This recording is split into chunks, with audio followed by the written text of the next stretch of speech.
And as the war with Iran escalates across West Asia, Tehran stepping up its attack on American assets, particularly its military bases across the Gulf.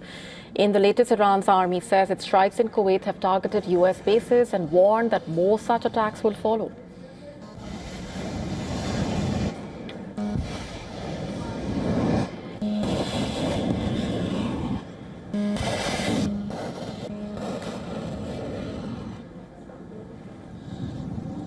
In these images from Kuwait, fire and smoke seen rising in the direction of the air base which hosts U.S. forces in Kuwait.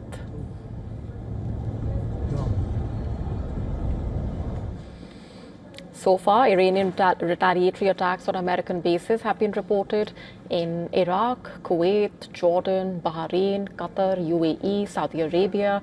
Those attacked including the air base in Qatar, which is the largest U.S. base in the region, the Al Udeid air base there. The Al Dhafra air base in the UAE, the U.S. Navy's 5th Fleet headquarters in Bahrain, the Prince Sultan Air Base in Saudi Arabia, and the Erbil Air Base in Iraq. U.S. logistics base in Kuwait as well, and the Jebel Ali port in the UAE have also been hit. And a short while back, the Iranian drone attack was reported in Iraq's Erbil. Footage showing smoke rising after explosions near the airport in Erbil in Iraq's autonomous Kurdistan region. The area hosts US-led coalition troops, remember. Earlier, Iraqi forces had shot down a drone that attempted to attack a US military base near Baghdad International Airport.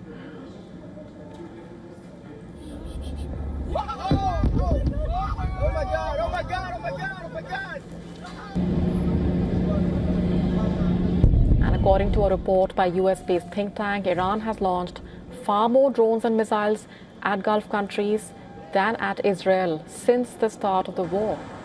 Iran has reportedly launched 255 drones and missiles targeting Israel, but it has fired over 2,100 drones and missiles. That is 10 times the number of missiles and drones towards the GCC nations. Of these attacks, 1,138 were aimed at the UAE alone, suggesting that Iran's retaliatory attacks have focused heavily on US military assets in the region.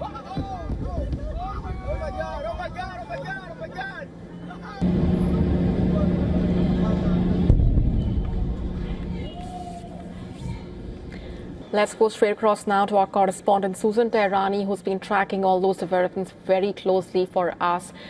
Susan, bring us up to speed with the latest that you're picking up from on the ground there in terms of the sentiment, in terms of the reactions that are also expected over the next few hours as we take stock of what's been happening. Of course, fast-paced developments that have been trickling in. At the same time, Trump categorically stating that there will be no deal until Iran surrenders unconditionally.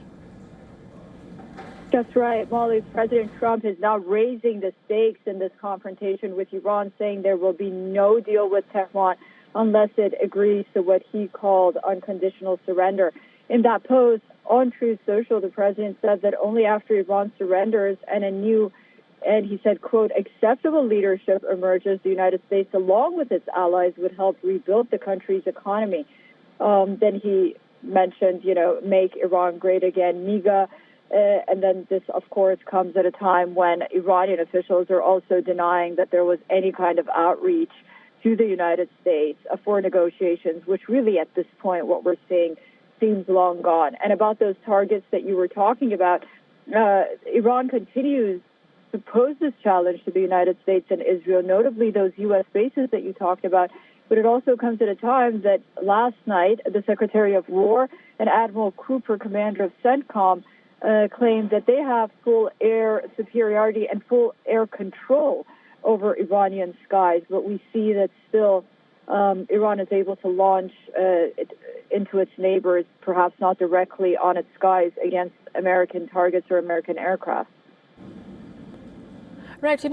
Susan, as we've been piecing together the reactions coming in and with what Trump has also said at this point, of course, the stakes have been rising. But given the way these attacks have been taking place across the region, what really is the strategy looking like on part of the United States when it comes to its personnel? Of course, we've been discussing how it's been making those efforts to keep its personnel on the ground safe there. Yeah, officials have acknowledged that some Iranian missiles and drones have reached targets. Of course, we know several U.S. service members have been killed and equipment has been damaged. The Pentagon says defending against drone waves perhaps has been the most challenging. In a briefing with lawmakers, defense officials admitted that intercepting large number of Iranian drones is challenging. And again, some attacks may get through. Now, this all comes as Admiral Cooper again last night said that Iran's drone attacks have decreased by over 80%, but we still see that these attacks are possible.